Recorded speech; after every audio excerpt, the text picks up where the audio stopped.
So let me just go back to an earlier question. This is a simple answer. Uh, it seems like all of you basically had clarinet. John, you had flute as a first instrument. But what would, if you were to design a pecking order of instruments to start with, knowing that you were going to be a multi-instrumentalist at the end of the day, what would be the first instrument you would have a student begin with in the woodwind family? We'll start with John this time. I guess, Ed, I could have a couple of answers, but I would say maybe the saxophone first, clarinet second. The flute is kind of its own thing. It requires each of them. So to extrapolate a little bit, each of them, I found the only way to really understand the instrument is to live with it for a period of time, immerse myself as if that is all I do, and that's what that's my only instrument. And so that when you go to play somewhere, it sounds like that's your only instrument.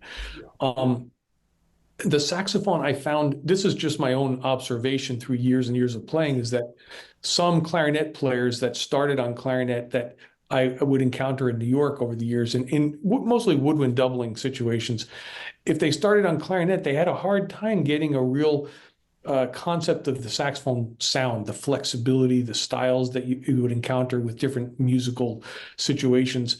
It never really kind of sounded like authentic somehow.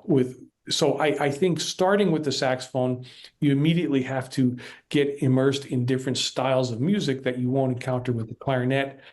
And then separating it out, taking a long period of time to study the clarinet, where you again immerse yourself and really focus your sound and learn about Harold Wright and all these great players and their sound concepts. Then you're going to have to take a long period. That's what happened with me, and I feel like I'm a clarinet player and a saxophone player, but I'm better on each one when I'm doing that one exclusively for a while. Interesting. Gary, what would you recommend as the first instrument? Well, maybe I think John has just made some very valid points. However, maybe because that was the direction I went, I've heard more saxophone players complain about the clarinet and the flutering system. And their name isn't Frank West. So my first reaction would be clarinet, because sometimes, and they're wonderful saxophone players, just absolutely wonderful, but they haven't delved into the clarinet enough. They blow the clarinet like a saxophone, if that makes sense. Yeah. And they're two, as John just pointed out, they're two separate animals, so to speak. I just think I started with clarinet. In fact, it was funny. Ernie Watts told me he started on clarinet. Huh. I never knew that. Well, so did Phil Woods, and so did Train. Yeah. Wow. So, but I think John has made a valid point. When they need to immerse themselves in the saxophone to get the concept and the sound going, still retaining all this other information, So that would be my first reaction to clarinet. And I agree with John, the flute is a world unto itself. Same way with the double reeds. It's a science unto itself. Yes. Yeah. Greg, what do you feel? I think that all the points made before are great points.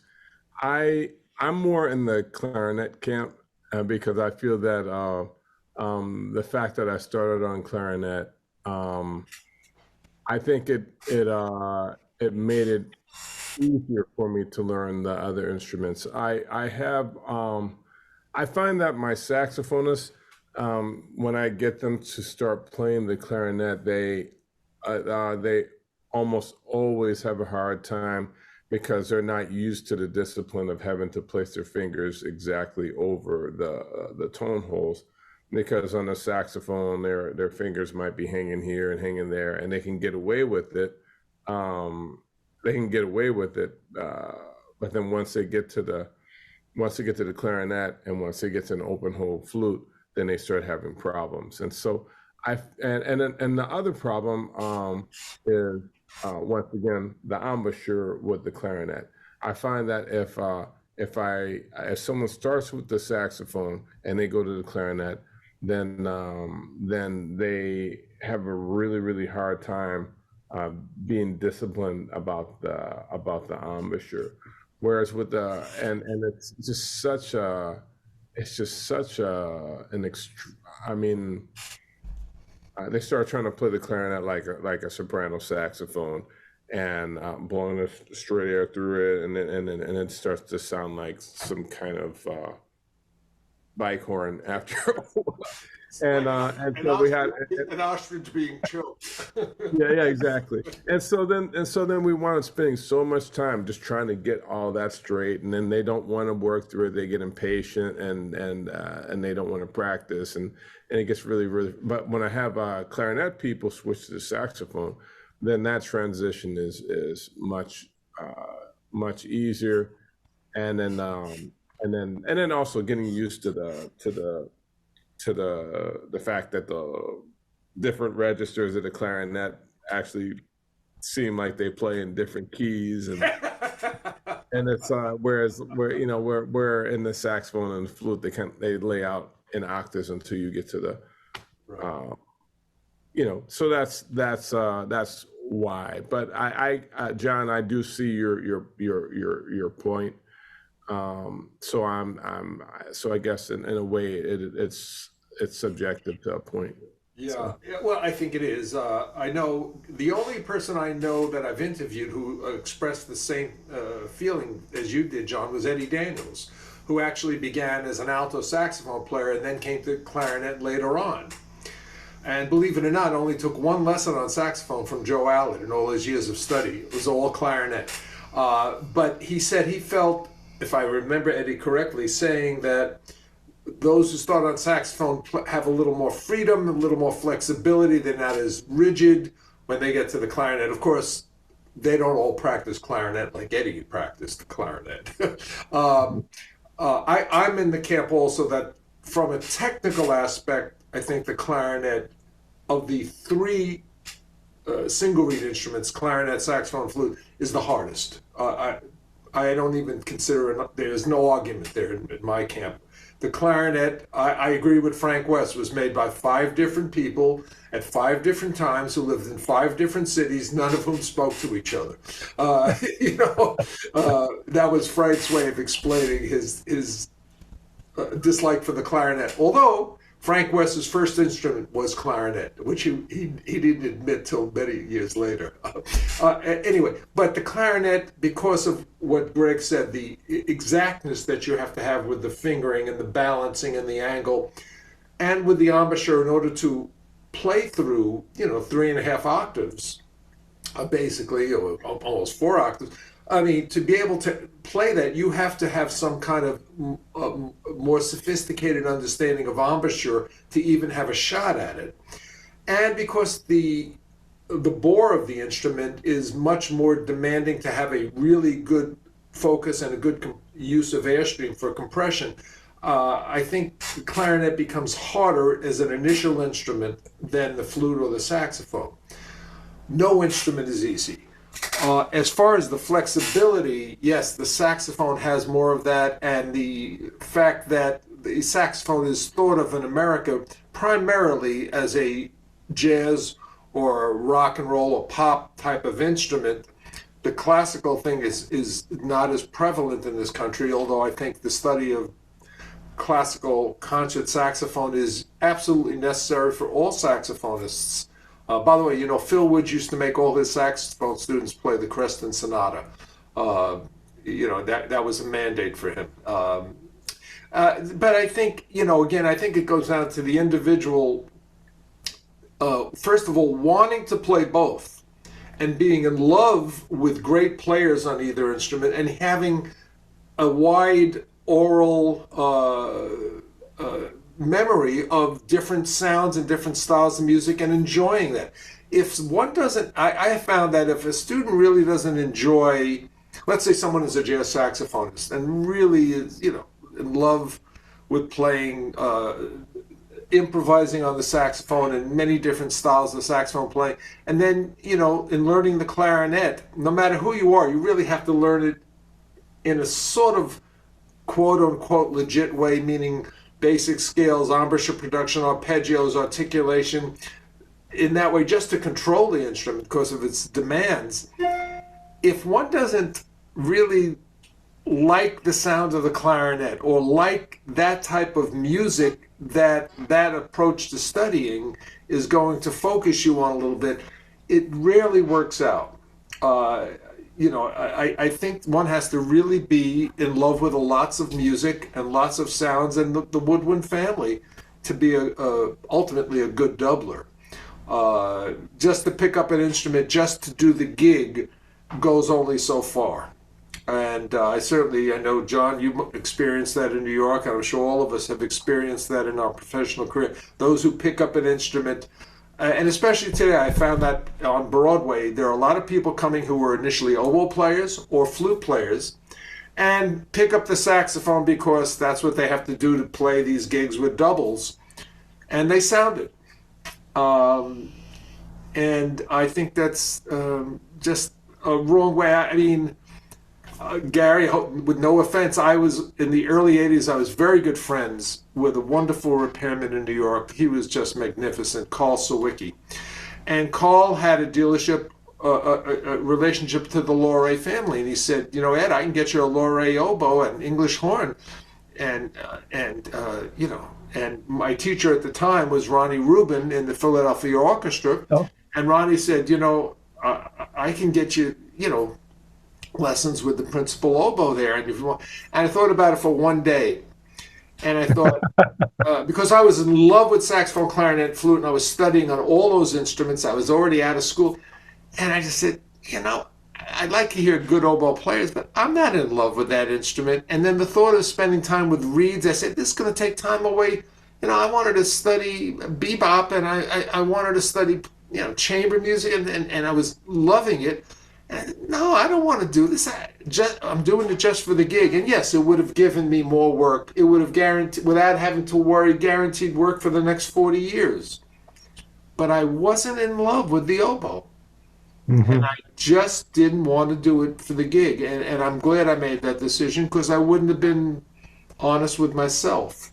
Mm-hmm. I think you really have to want to play the doubles, and you love playing classical music and jazz and R&B and funk and theater music, commercial music. You love all of that. Otherwise, I think it's just, you become what I call a gigmeister. That's all you're doing. That's all you're caring about. I'm playing this instrument because I got to do it on the gig. How do you guys feel about that as far as people picking up instruments just for the gig and not really being in love with it? Oh, I agree with you 100%. Yes. And I think at some point, if they continue to think like that, they're going to hit a brick wall. Yeah. They're going to hit a brick wall, professionally and musically. Yeah. So I totally support what you're talking about. Absolutely. Yeah. Interesting. Since you've all taught or are teaching at universities, what, and all the music students have to take traditional courses, as they should, in theory, harmony, ear training, sight singing, piano skills, music history, jazz history, ensembles, private lessons, chamber music, all of that. What courses or courses do you think are necessary that maybe students aren't taking or aren't required to take that you feel would be most beneficial to them long term in their life and in their careers? I could say that this might be a revision of what is currently done, but a massive revision of what music theory and oral skills is. Greg was talking about, his approach to teaching rhythm and comprehensive musicianship. Greg, if I'm kind of hearing you correctly. And when I started teaching at Western Kentucky University, there was an older gentleman, Benny Beach, who was a trumpet player and a music theory professor here. And he was retired. He was quite older than me. At the time, he was maybe in his 80s, early 80s, mid 80s. No, early 80s. But he'd hang out in the hallway here. I'm in my studio now.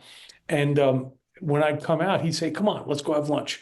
And then he'd tell me about his former student who graduated here in 1958 or 59, Mike Longo, who was a pianist and musical director for Dizzy Gillespie for a long time. And Mike came from Florida and played with Cannonball and Sonny Stitt and many, many musicians. And he kept telling me, "Oh, you go to New York all the time to play in that Radio City gig. You need to take some lessons with Mike." So I finally did. And it just completely turned my world around about rhythm and musicianship. And most of our lessons actually consisted of playing djembe drums. We didn't often play saxophone or clarinet in the lesson. It was more about rhythm and actually almost a spiritual kind of awakening. And so it got me all turned around about how we approach music theory. And when I look at my students now, and they have a hard time, uphill struggle of oral skills and counting rhythms out loud, is that I would say to revamp the music theory course to a way that is more worldly, conical rhythms in South India. We can kind of avoid the idea of, I don't want to say avoid, but the idea of counting in bar lines and everything has to be an up and a down beat. If we rethink how rhythm is and really include what's going on in the rest of the world, we can take our Western music and really turn it around. I remember he told me a story, Mike, once about Dizzy Gillespie, and he said they were listening to a tune on a recording, and Dizzy said, "Okay, where's beat one?" And Mike thought about it for a second, and he said, "Okay, it's right here." And Dizzy said, "Well, what about if you put it over here? Now listen to it." And he said it just changed his whole thought about how rhythm works. So a revamping of music theory. But I would also say that something, Ed, that I want to interject in this today is that later in my life now, I've come to something that I didn't really think about. Most of my approach has been through thinking about sound and technique. It is just the idea of some sort of deeper spirituality and gratitude. Now, that may sound sort of like fluffy and hippie-like, but when you're referring to about, going gig meisters, there has to be something more than showing up and playing the gig. You have to be involved on a level that is for me, that is giving and sharing and striving for the highest level you can strive for, and just being open. So I actually now, there's some sort of like little meditation I do. Some people are very religious and some people are just more different types of spirituality. But to me, that's a very, very big part of my playing. It's what makes me want to come and practice every day. Mike was about that too. In our lessons, we play the drums and the djembes, and sometimes we'd be 20 minutes into it, and then all of a sudden we'd get into a different zone, and you say, "Okay, we're there. Now we can start the lesson." And so it kind of guided me towards the idea that I had to not be a gig meister. I have to be involved in the music, and not just for myself, but for sharing and for it's a 5 lifetime type of endeavor with no end. So I hope that doesn't too confusing, but that's the way I feel about it. It's very interesting. I think there's so much truth to it, but good luck in getting universities to change in that way. We're just trying to get them to accept the idea that you can play jazz as a legitimate major and that you can play a few different instruments and get a degree. Universities are retroactive. They are not proactive institutions. It takes them many generations later to come to an awareness of what would be most helpful. And usually when they do it, it's only because they can make more bread out of it. Being honest. But I think what you're saying has a lot of merit, and maybe even if the institutions won't do it, the individuals have to search that out for themselves, like you did with Mike Longo, who was one of the greatest jazz piano players. And boy, did he understand rhythm. I had him at my university for a special concert, and he took a blackboard and started talking about Dizzy's rhythms and how Dizzy, and he broke it down from quarter notes. And by the time he got to the bottom of the blackboard, he had lost me. It was so involved and such a deep knowledge. So I didn't know you studied with Mike. That's interesting. All these years that we've known each other, but that's interesting. Gary. Boy, you're right about it seems like it takes forever to make any progress for change, particularly with curriculum. Oh God, yeah. It's almost like, trying to move inertia, it's maybe because, like John, I had a lot of music education majors as well as performance majors. And it seems to me like there needs to be some sort of revamping of what is required with the education classes. The students would complain about that they weren't really relevant. And so when they got out into the real world, quote, the real world, they had to seek out mentors to help them with the mechanics of being a successful teacher. So much so till in Texas, being a clinician after you've retired has almost become a cottage industry. It has, but it's been very successful. I would say maybe just looking at that and re-examining it, at least where they could bring some of those education courses over into the School of Music for relevancy. Yeah, well, like I said, it just from my own experience, like I took me years after having had years of experience teaching elementary school through high school and adjunct for a number of years and then full-time professor. Boy, man, it took me years. That's why I honestly believe, I don't know if everyone would agree with me, no one should be a full professor or a professor at a college teaching music until you're at least 40 years old, because you have to have a number of years playing and living in this world and in the industry to share it with students. I mean, they have people who are 25 years old as full professors because they happen to have a position as first clarinet or first flute at a particular orchestra. Now they're the professors and they're teaching kids who are 20. I mean, come on, man. That's ridiculous. That's just using their name to try to attract students. But what can a 25-year-old teach a 20-year-old about life in the music industry? Come on. That's ridiculous. And of course now, well, you say, well, they're only paying 40, 50, 60,000 a year for a bachelor's degree. So, come on, ridiculous. Sorry, I had to go there. Greg, what courses do you think might be helpful for students that maybe they're not getting today, or revamping and so forth? Well, I do think it's helpful. Like, it's not about what's not there. I think it's just, I just look at the music industry today as being so complicated as far as all the things that people are required to have together. You think about, back when I was coming up, I was just trying to focus on getting good. And eventually, then since I already knew how to play flute, and then I got into the saxophone, and the hard part was since I already played clarinet, I'm sorry, and then I started playing the saxophone. The hard part for me was trying to learn to play flute, and and getting better at reading and things like that. But but today you have to have such an entrepreneur mentality on top of all that and all the social media aspect to it. It's just so much. There's just so much.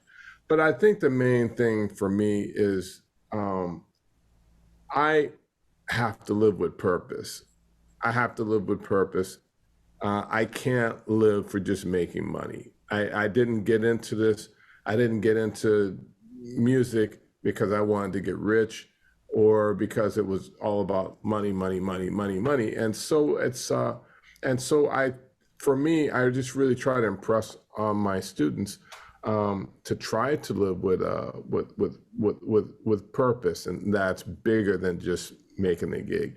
When you're talking about the musicians just kind of gigging it and not really just doing what they have to do to make the gig. To me, that's just a very I don't know. If I lived like that, a part of myself inside would die.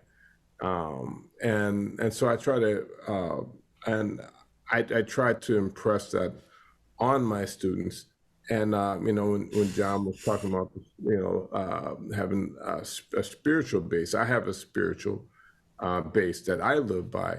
And, as far as my whole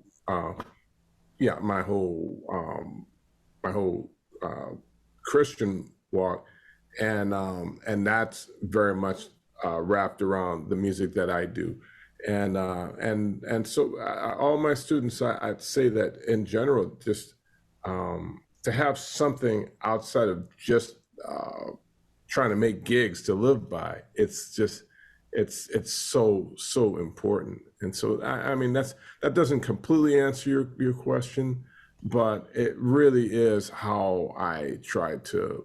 That's how I try to live. That's how I try to impress it on my students.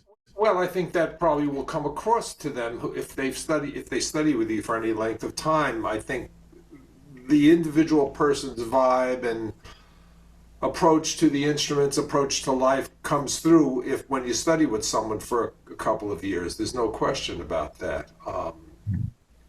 The only thing I would add on a more maybe hands-on thing as far as the actual courses, I always found, in all the undergraduate and graduate work I did, there were ear training courses, sight singing courses, and all of those people who taught them were very good at that, except really none of them were really full-time musicians. And so they never connected ear training and sight singing to actually working as a musician. And it took me many years to sort of understand, Jesus, my ear training or my sight singing is not as good. I had movable dough as an undergrad, then Juilliard we had fixed dough. And it's like, well, okay, I get it. I can play the instruments. I think I know about trying to play in tune or more in tune and how to listen, but no, it's very important. Those, I think, in as far as actual developing the musical brain, that's the most important course there could be away from the instrument. And no one connected it with actually being on the job or playing music, because no one talks about in the school about pre-hearing. When you're improvising, the concept of pre-hearing is innate to true improvisation. But when you're playing music in front of you, pre-hearing what you're actually hearing, to have your solfege so developed that it really helps your playing. And John, you can corroborate this. Joe Allen had magnificent solfege and could sing. He had this freak 3.5, 4 octave range. It was ridiculous. He could sing anything that was on the page, and you'd bring it in and he'd sing it in the right key, even though the guy he taught before was playing a B flat tenor. Now you're coming in and you're playing an E flat clarinet or something. It was amazing. But he had been trained in solfege as a young student, and that really helped him. And I found that this idea of pre-hearing, constantly singing in your mind what you're going to play, whether you're improvising or have a piece of music in front of you, that has to be where I think they have to tighten it up in the ear training sight singing courses, relating it to saying, well, all right, now I'm going in for a recording, here's a piece of music, You got to be hearing that, or you're sitting down in a band and you're sight reading a chart. And you've got to be able to hear what you're playing before you're playing it, and hear how it's relating to your instrument, so that when it comes out of your instrument, it's not just like a synthesizer and pressing keys and it's coming out at a certain volume with an articulation. But when you pre-hear, you sound different. What comes out of your horn is different than if you're just playing and you can finger the notes and recognize the rhythms and the dynamics and all of that level one playing. But pre-hearing, which really comes from good sight singing ear training courses and developing a sophisticated solfege, I think that's something that all these, at least all the teachers and all the courses I took at the schools that I went to and have heard about, fall short. And then the other one is just a simple common sense that especially in the music industry, every student in a music school should be required to take Economics 101 and learning about how the economy works, how to invest money, how the stock market works, because I sure didn't, and I have paid the price, literally and figuratively. That really, they have to understand how the economy works, because, we're not going to get rich 99.9% of us in the music industry, but whatever money we make, you better learn how to use it, how to invest it, how to set up a budget.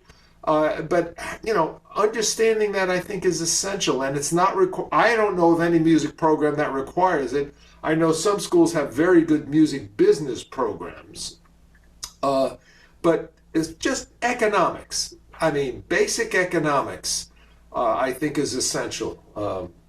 That's my take on it. Ed, it's funny you say that. When I remember when I first started working at Radio City Music Hall, I was 23, and I got my first of all, I had no money. So one of the guys asked me to go out for lunch, and I had no money. I had, barely had, I was rooming with three guys.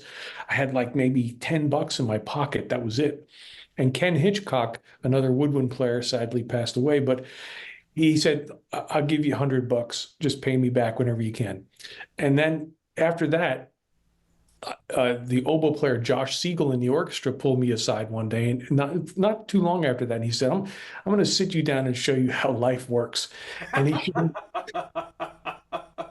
And he did what you said. He made a budget. He said, whatever your rent is, approximate your food. Here's your income. You're a freelance. You don't know what it's going to be. So let's do this, blah, blah, blah. And he gave me a start to think like that. And you're right. It's a great skill. It's a great skill for a high schooler to have, actually. Right. Yeah. No, I know. And I again, I'm just saying this because I know how I fell short, just being totally naive and, not having parents who were thinking like that, quite frankly. So I didn't have any role models to go by, and, learned it the hard way, in essence. Still learning it. Couple of questions to wrap this up. How do you all juggle practicing your instruments with the demands of teaching? In other words, do you keep a very steady schedule of what instruments you're practicing each day so that you're getting to all your instruments a certain amount of time during a period of a week?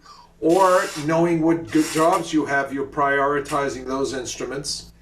How do you juggle three, and in Gary's case, four different woodwind instruments, families of instruments? How do you go about that? Let's start with Gary first this time. Oh, yeah. I think as John alluded to earlier, there's at some point where you just focus on that family. Like, I'm going to be a flute player, or I'm going to be an oboe player. And then you have to get away from that for a little bit. I think it's a combination of what do you have coming up that has to take priority, and what do you have long term? Like when I started playing with Fort Worth Symphony a lot, I would play sometimes the third clarinet, bass clarinet. I'd move over and play second, I felt like the designated hitter in baseball, but that was the job. And quite frankly, some people wouldn't be happy with that, but I found it very challenging. So there would be many times where I would just practice bass clarinet. I would have to.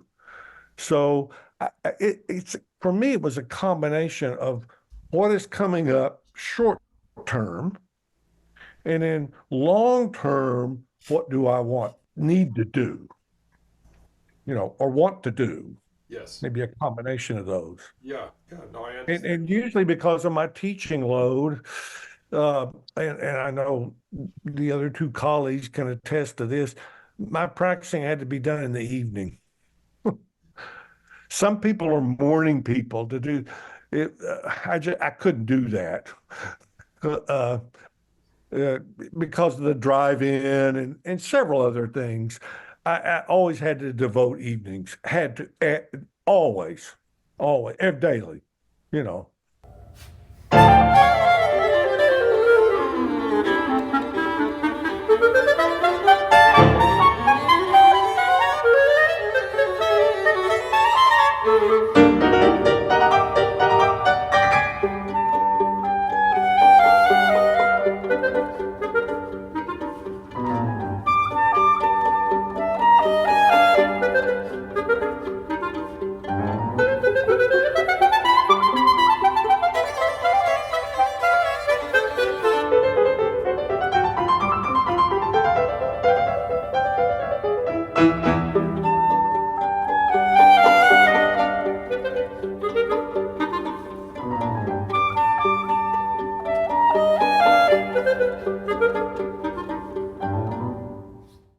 My wife was a band director, and of course, our schedules would be crazy sometimes. We'd sit down with the calendar at the beginning of the week. Now, what's going on this week? We'd have to organize it like that. We could have dinner together on Sunday at 4:30. That's it, Ed. Yeah, you're right. You're right. And then the other weeks would be totally different, And she had a lot of commitments, naturally, because being a band director is not exactly a 9 to 5 job. Like, Well, no, or a university professor. exactly. Oh, you're so right. I You're mean, so right. like I said earlier, that idea of just a few days a week, those hours. I mean, today with recruiting and phone calls Oh, and all the extra stuff that really you must do, and then fundraising. I mean, Jesus. I mean, yeah, and making sure everyone is showing up and that the adjunct faculty is on staff and organizing juries and recitals and mhm. it's unending. Really, I don't think people on the outside have a clue to how totally demanding it is. Not to mention committee work.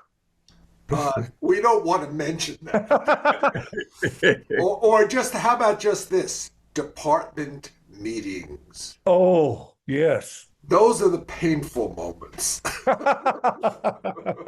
And Yes. Greg, what about you? How do you juggle or how do you juggle all of your instruments and practicing? Well, yeah, and like you said, all the school obligations and the meetings and all the committees and all that.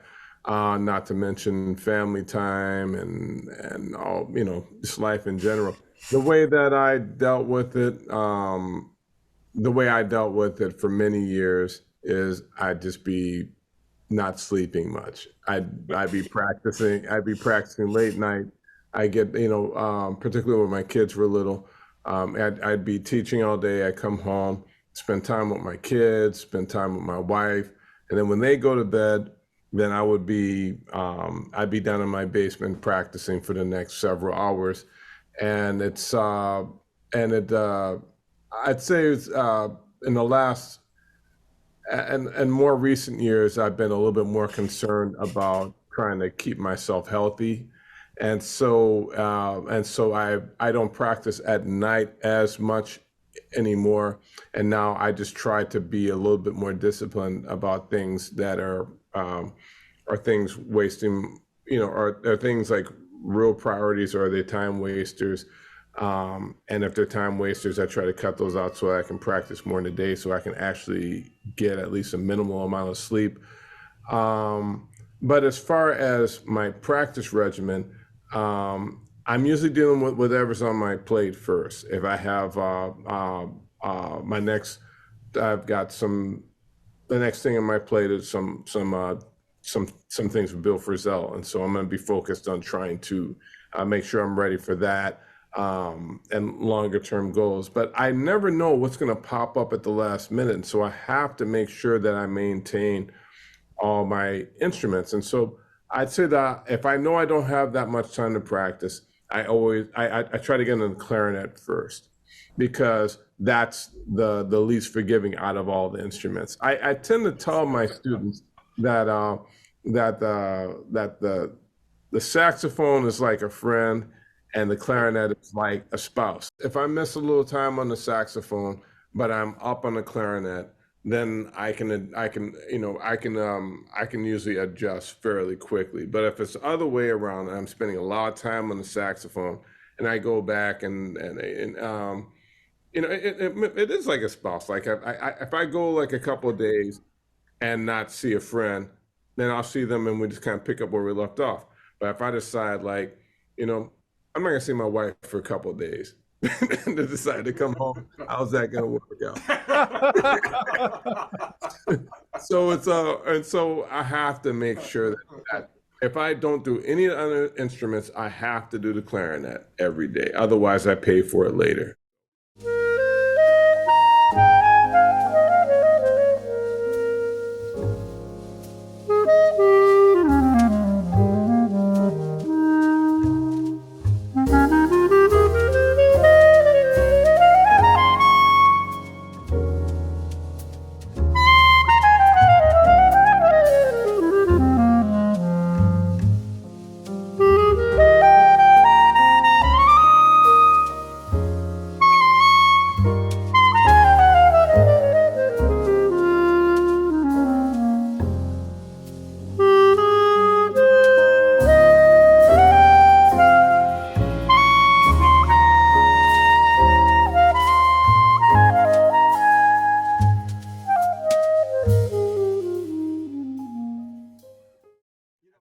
I have found that in my retirement, the same thing. And because I always practiced flute first, because I always felt if I didn't get the flute first, boy, at the end of man, it's gonna be awful. And that has changed over the years. And I realized the difference is, my muscles now for flute are set after, God, how many years? 50 years of playing the flute. But the compression, the use of the airstream for the clarinet, getting that compression going, is what carries me. Even though maybe I'll play flute at night and have played clarinet in the morning, but having played the clarinet, the air is better. Or really practiced the clarinet in a good way and gotten some progress during that session, that my airstream is better, my air compression is better, the air speed is better, and that carries me while my lips find themselves on the flute. It's interesting. I don't know if all of you have found that, but it has changed around for me 180 degrees. But yes. I used to feel like if I didn't practice flute 2 or 3 hours in the morning, I had to play during the day, I'd have to hope the moon was in a certain axis and with the sun to ensure that notes were going to come out when I wanted them. And that's no longer the case. But yeah, the clarinet, I think, is the litmus test for the other instruments. John, how do you find balancing, practicing that with all the instruments? Well, I think that over the years, the different experiences that we all have as musicians, professional musicians, sort of inform us. At least for me, I've watched people that I've worked with or that I collaborate with and see what they do, and many times I kind of try to incorporate that. So number one, I try to practice every day, and I try to practice a couple hours every day. And I practice the clarinet mostly because that is most of what people ask me to do these days. I practice the saxophone a fair amount, but not as much as the clarinet because, like you all are saying, it just the clarinet needs more time. It's like Greg was saying earlier about the finger position, but coming back to Joe Allard and what you were saying about pre-hearing, that there's subtleties about production of sound on the clarinet that it's just a lot more narrow, a lot more subtle to, well, I shouldn't say that it's more difficult than the saxophone. The saxophone is its own thing in a lot of ways, but for the clarinet, like uh, I remember talking with Buddy DeFranco once at a clinic he was giving, and he said, well, he said, it takes me 2 hours minimum to even feel like I'm getting close to warming up. He used to use the Closet method book to warm up. I use the Jean-Jean Vade-Mecum book. And in fact, Buddy had a story once at that clinic, and he said that he lost it. In fact, Annette Lieben, who owned a music store in Kansas City, she told me the story actually was, she said he came in with his clarinet wrapped up in a towel, a hotel towel. He was missing the case, and he was a little disheveled that day, which he was not that kind of a person. He's very organized. Yeah, but he said to Annette, I need another Vade Mecum because I had the one that Artie Shaw gave me, but I've lost it. And so, but that's a book that I find it has 6 sections to it: trills, left hand exercises, right hand exercises, articulation, some register leap sound like warm downs at the end. I like to go through the whole book. It can take me, depending on how discriminating I am, maybe sometimes an hour to 90 minutes to go through the whole book. And if I can do that 3 days in a row, if I've been laying off for a while because of I haven't been practicing for whatever I've been doing, that will kind of get me back in shape. And then if I'm in shape and I'm busy, I will pick sections of the book and do, say, half a page of this, half a page of that. I need a goal, but that being said, I also really try hard to allow myself to go where it takes me. So if all of a sudden, for instance, in Vade Mecum, it's a really cool combination of 6/8 and 3/4 and 12/8 and different metric changes, I try to let my ears get involved. So if I want to start improvising a little bit after I've done this for a while, I kind of start to go there. In other words, I try not to set limits so that my creative wheels start to turn. But the daily practice, if I miss a day or two, I just try not to kill myself and blame myself. I just come back the next day and start again. But I do try to be disciplined, like Greg was saying, about trying to watch our time spent on devices and whatever you're doing. If I can just tell myself, okay, 11 a.m., I'm stopping everything and doing an hour on this or 10 minutes on this, because those 10 minutes oftentimes turn into an hour once we get started. Yep, I agree. Um, Great information. Guys, I want to just end this with one last question on what advice you would give to young doublers or those who are thinking about doubling today with regard to the way the music industry is today. And we've sort of touched upon that somewhat in answering other questions, but what would be your advice to someone who wants to be a doubler today and or is is playing those instruments today? What would be the advice as to how to have a long-term career, which again I define as 40 plus years? Yeah, I guess I could start. I would say to try to get multiple teachers on each instrument if you can. It's good, like if you study with someone that doubles, like everyone here. But also, I find that having some really specified instruction on from multiple teachers, I think that I really gained a lot from my studies with Russell Dagan and also with Jack Snavely. They're both coming from they were coming from different directions, but they kind of, they both had really great things to say. Also, as far as really learning style, and try to be multilingual with styles. If you're switching over to the saxophone, if you're trying to learn the saxophone, make sure that that you learn, since you most probably be doing a lot of big band work, Make sure that you know the styles of the lead players of each of the major big bands. Make sure that you work on your sight reading. That's really, really important. And yeah, and just be open-minded. Be open-minded about music. That's my advice. And just to add to what you're saying, that when you're studying with different teachers on different instruments, it's absolutely imperative that none of those teachers have a negative view of multi-woodwind players, because there are teachers who absolutely, they don't want to know, they don't even want to talk to you if you're like a doubler. So make sure that as long as the attitude of the teacher is good and positive, and they know what you're looking for, then that's all good. Yeah, I agree with that 100%. Yeah, Gary. Oh, by the way, let me just tag that I totally agree. In fact, as an undergraduate, my clarinet teacher, Lee Gibson, wasn't a doubler. However, he encouraged us to study the other instruments. Wow. In fact, we had a doublers trio as an undergrad, and it was great. We only played the classical music, you know what I mean? And the doublers trio, and we would trade instruments, and it was really invaluable. And he encouraged that, and I really respected him for that. And just give me a second here, because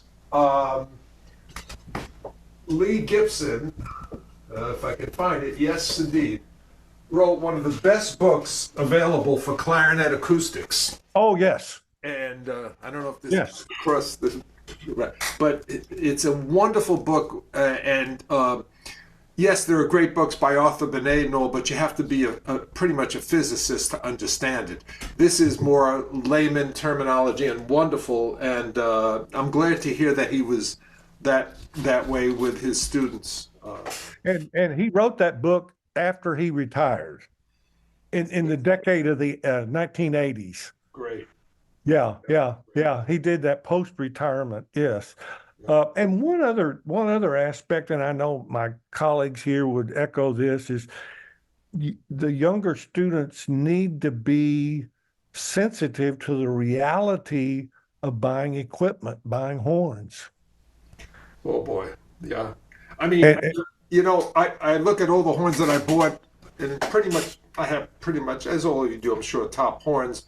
To afford to buy that level of horn today, you have to be a wealthy kid. I mean, you really have to come from wealth. That has really changed the panorama for being a multi-instrumentalist. Yes. I agree. And they have to know that coming in, at some point, they're going to have to upgrade equipment. If they get on a touring Broadway show that comes into your town, your community, the expectations. Yeah, you can't go in with a third-rate horn with rubber bands around and expect you're going to compete with top players. And that's where also, may I interject, just when you're buying horns, always have a learned, experienced player with you.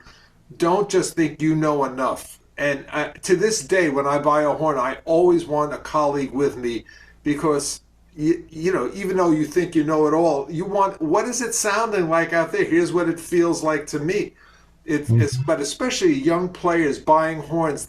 I see so many young players. The teachers said, "Oh, go out and buy a horn," and they come back with not a good equipment, or they got ripped off. They paid too much, or they went to the wrong dealer, or maybe they need to wait a few months to accumulate more money just to get to a better horn, not just to settle for what they have at the moment, but always engage more experienced players or teachers, or to pay someone for a lesson to come help you pick out a horn. It's so valuable. But thank you for bringing that subject up. Upgrading your instruments and having top level equipment. I always say, if you're a race car driver in the Indy 500, you're not going to go out and compete and think you're going to win with a motor that's not tuned up. I mean, it just doesn't happen. You can't compete unless you have the best. Even if you may be as good or better driver, if your car is not up to snuff, you're not going to win. So, you know. True. And unfortunately, that's the reality of the business, of that part of the industry today. But I think it's an important thing they need to know and realize. Yes. They don't want to shortchange themselves, and it may take years to build up this equipment. Of course, yes, and there's nothing wrong with that. But you have to make sure your primary horns, the ones that you are going to be really focusing on, are the top level, and then as time goes on, hopefully, you build. Okay, John, what advice would you have in that regard? Well, again, it's a very interesting group here. We're all, I think, have similar but yet different experiences, but we're kind of maybe merging together on some common thoughts. And so, like Greg was saying, studying with really good teachers that might be specific to the instrument. I say might, but I mean, yes, it's specific to the instrument. So someone who you admire and you feel is a good teacher and can really move you along. That's number one. Number two is what Gary was saying, and actually that was going to be my response, is that really, as woodwind players, we have to be absolutely super curious about equipment. We have to be looking for what works for us. See, a Powell flute, a Haynes flute, a Miramatsu flute, live with it. Like Ed says, seek expert advice and alternate, feedback from people. Find the right horn. And then once you find the right horn and the right mouthpiece and the reed combination, then you're going to have to live with it for a year or two till you get used to that new horn. So it's a continual process of learning.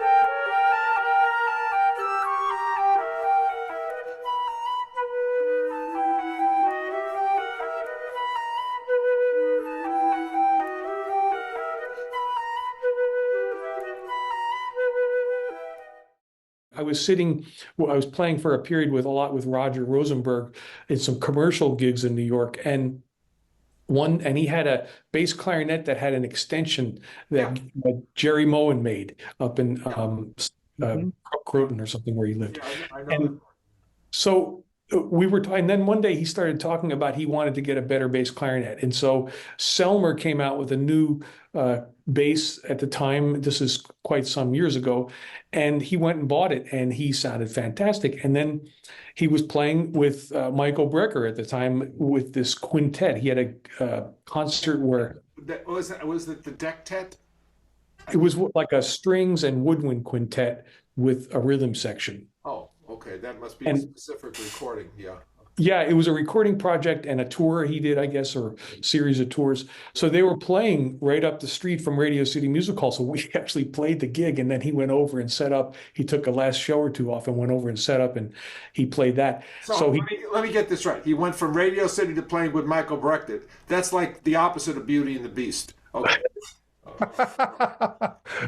But he sounded amazing, and of course Roger is an amazing bass clarinetist and saxophonist and musician, but also I knew from just knowing him and him talking and just working together for so long that this instrument really, really helped him.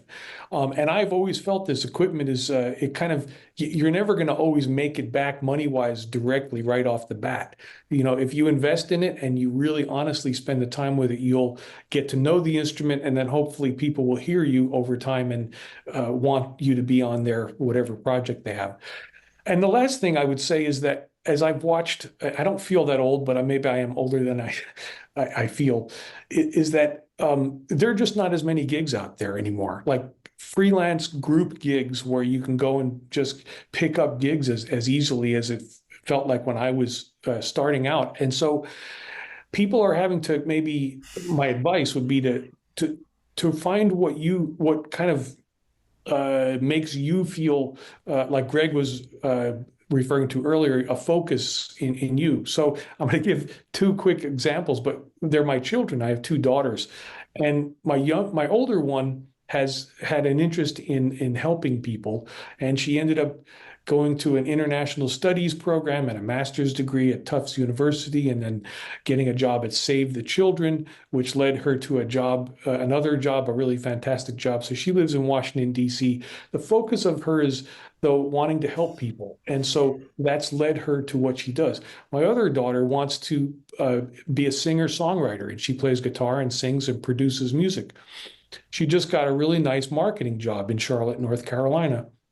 And I've always encouraged her to have parallel things so that it doesn't detract from your music. So if for woodwind players, not that we can all have dual careers, but if you're not working and you're starving, then you're not going to play your music well. You're going to be stressed all the time about paying your rent. So find things that interest you and try to find that yin and yang balance, which we never fully get, but we strive for, so that your life is more balanced, and that your music can be pure, and the amount of effort you can put into it can be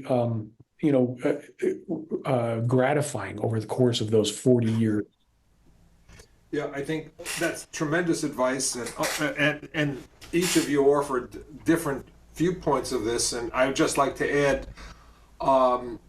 piggybacking on what you inferred, John, there are no more minor league gigs as there were when I came out of school, where you could develop your craft, make some money, but continually strive and, go up the pecking order from doing club dates or Broadway shows to doing studio work to jazz gigs or orchestral work or top freelance work or touring. There are very few minor league gigs available now.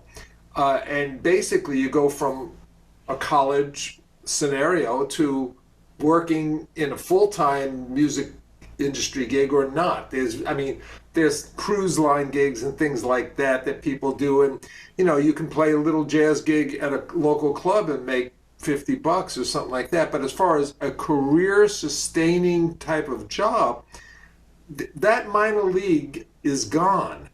And so you really have to be, I think, more prepared today than ever coming out of college and taking advantage of every aspect that a college and university has to offer in every type of ensemble, every type of musical style, treating every subject matter as seriously as possible to learn as much, because when you're out of college, you're no longer competing with your age group. You're competing with people like you folks. That's that reality that's a hard reality. And so, learning how to play your instruments, how to pre-hear, how to sing better, piano skills, how to write and arrange and compose, how to produce, how to make your own CD. I think every college music major, performance major, should be responsible as a graduation requirement to produce their own CD of their own music. Because, boy, when I had to do it, man, did I learn a lot. I'm sure you've all, the learning curve is just over the moon. So, there's not every opportunity to learn, like what Jerry Dodgen said, treat every situation in life as a learning experience. And I think that would go a long way to at least having a chance of surviving in this industry in today's day and age. So again, I want to thank all of you for participating in this. And if you all could just hang out after I finish the recording, I'd appreciate it for a moment. But thank you all. I hope this will be helpful and informative for younger woodwind players, multi-instrumentalists. We've got to get the information out there, and I think this could go towards that. So thank you again, guys. Appreciate it.